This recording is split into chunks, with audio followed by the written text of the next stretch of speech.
Returning to our top story, the war in the Middle East. For 7 days, Israel has relentlessly conducted airstrikes on Gaza. The buildup of soldiers on the border is signaling a possible ground invasion of Hamas-held territory. It would be retribution for Saturday's attack, which killed more than 1,300 people.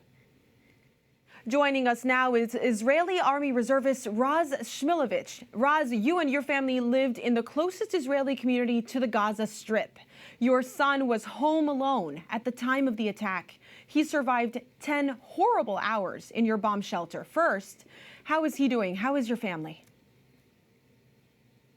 Thank God. Thanks for asking. Thank God he's doing okay as far as he can be. We are helping him. He's been through it. We live in a stressful life as it is.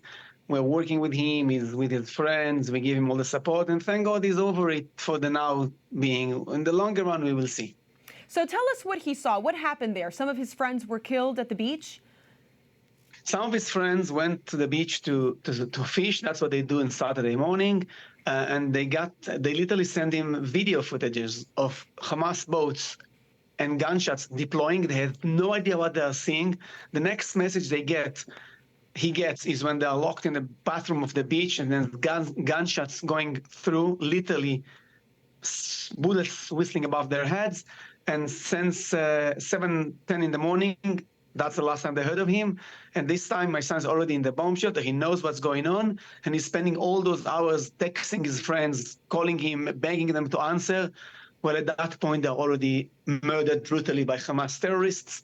And later in the night, their bodies were identified in the morgue in the nearby hospital. That sounds horrifying. And where were you? I was enjoying a camping vacation in the beautiful desert of Israel with my family, just enjoying a weekend when this whole horror started. And I understood my son is home alone, and I can't even go to help him because the whole area was closed by the army because of gunshots, and there's nothing I can do to come and help him. I'm trapped outside. I got 45 minutes away from the house, and I couldn't get anywhere closer. But you're an Army reservist. You haven't seen this before. This is not like anything you've ever seen before, as you have stated. Have you been called up? Are you ready? First of all, I've been combat soldier for 3 years and then 21 years in reserve. I have witnessed 2 wars. But the biggest difference is in wars, you shoot soldiers. When they give up their weapons, you don't shoot them. In this, we had murdered babies and kids and people without weapons being executed by Hamas beasts of terrorists in their bedrooms, in their houses.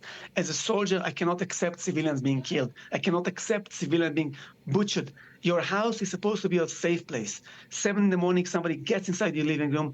I had 2 parents in the 60s shot to death next to their 30-year-old daughter. Both of them died with their guns in their heads without even having a chance to respond. I've never seen civilians being butchered. We have today the youngest victim not in my community, thank God, under 2 years of age. Babies shot in their cradles. What Hamas is trying to do now is trying to minimize the damage they've caused themselves by bragging about the horrors they did. And all of a sudden, Hamas launched a campaign. They did not murder civilians. They did not kidnap kids. Images are there. Hamas is ISIS. The world needs to know. When tomorrow morning Israel retaliates, we have every right to protect our people. Raz, thank you so much for your candor and for everything that you're doing. We wish you well, and we're praying for you. Thank you so much.